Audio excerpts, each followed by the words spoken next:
Welcome back to Arise Entertainment 360. Now, our next guests are NFL stars who are scoring big with their efforts to help fight sickle cell disease. That's right, and here with the details about their organization, they both founded together, Tackle Sickle Cell, are professional football players and twin brothers, Jason and Devin McCourty. Thank you guys for being here. Hi, guys. Thanks for having us. Thank you. So, first and foremost, who's who? Jason, Devin. 27 minutes older, so I'm the older brother. Oh, okay. Well, so you know. I like it. I like it. Just 27 minutes, but I'm sure you lord that over him every day. Right. Does he act like the older brother?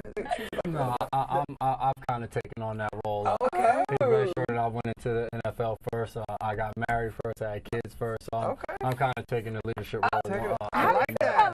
I let him test stuff out so I can really know what I'm doing. Smart man. Exactly. Smart man. I love that. So you have to tell us exactly what your organization is about. Obviously, it's to do with sickle cell, but tell us more about it. Yeah, this is something that we started, I guess, about 6 years ago. Tackle Sickle Cell, our campaign.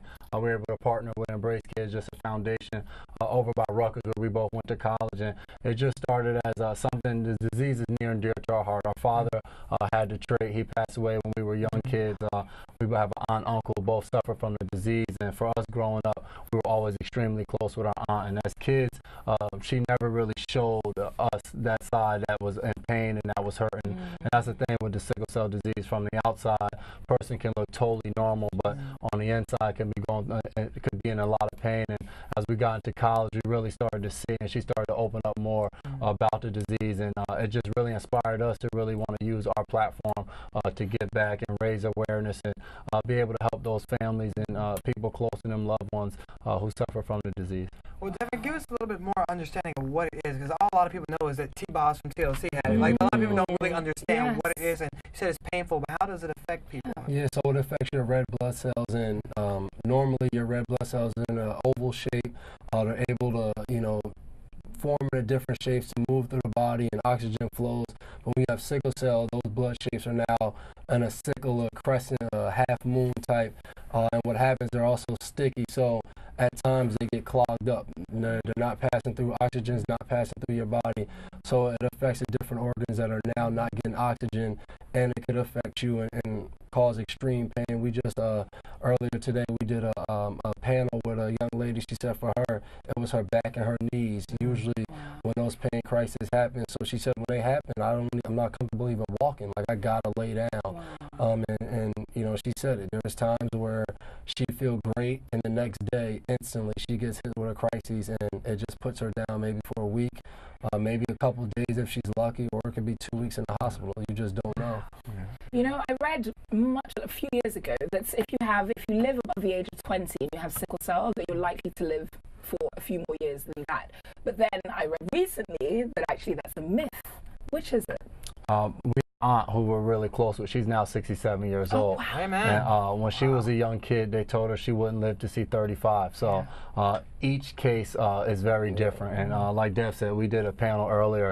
It was just kind of a Facebook Live event that we did, and spotlight on sickle cell disease. It's still up there. Anybody that wants to go check it out. And it was us. It was also a patient who has the disease talking about her experiences, and then a doctor who's one of the four probably most famous doctors in the United States, are just dealing with the disease. And all of us kind of just talking about the impact that sickle cell disease has had on our lives and what we're all doing to try to help against it. So definitely very informative, and yeah, each case is different. She's now 67, and she's obviously dealt with some of her own ailments, but she's been able to travel, been able to do a lot of things that people told her she wouldn't be able to do. That's such a blessing to have her still with you guys. Absolutely. So how is your organization helping to spread awareness about sickle cell and other things and projects you guys take on? Yeah, so the fun part, I think, for us is the ability and the chance we have now to meet family. So we do a 5K walk/run in June right here in Jersey City. I do a casino night in Boston. He's done comedy nights in Nashville and Cleveland.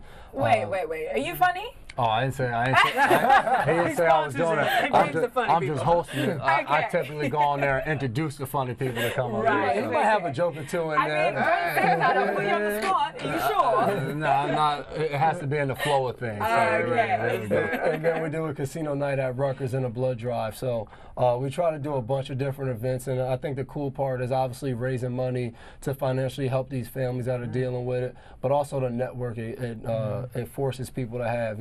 I think a lot of times with sickle cell, people don't talk about it as much. And, you know, now we have an event, families get together, say, hey, I live 20 minutes from you. Maybe the kids should get together. And I think you create bonds and brand new networks to have with people going through similar things that you're going through. Absolutely. And speaking of networks, tell us about this Facebook Live event that you mentioned briefly earlier. Yeah, it was probably one of our coolest experiences of just dealing with different families and different people with the sickle cell disease. And it was cool to just see the different aspects of it. And Novartis helped sponsor it and bring it together.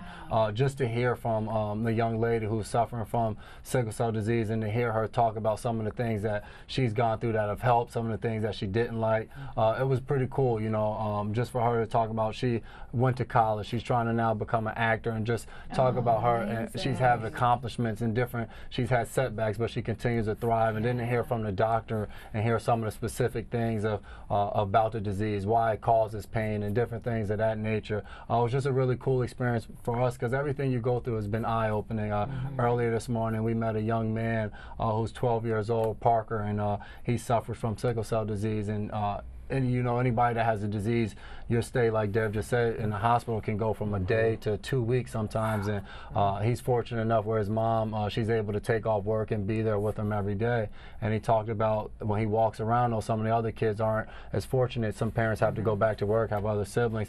He actually wrote his own comic book about a superhero who's able to cure patients and go around the hospital and turn medicine into candy. So he's I love that. 12-year-old, the Sickler. Yeah, it's called the Sickler. So this 12-year-old boy sees the bigger picture and kind of using his literally sickness. sees the bigger picture. We have to get that book published. That sounds like a bestseller to me. It was really cool. It was really cool for us to meet him, and he kind of inspired us along the way. We got a signed copy, so we doing There you go. Right. When he Worth a lot of money, right? When he blows up, we're ready. Well, speaking of kids, you guys also partner with Embrace Kids Foundation, right, to do this. What is your partnership like with them? How did you connect with them? And they've been great for, like what Jason said. They do a great job. They're in the hospital. They're at Robert Wood Johnson, different hospitals.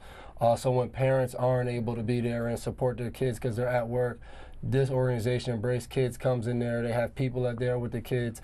So by us forming with them, we've been able to build these same relationships with these families that every year we have our events, they come.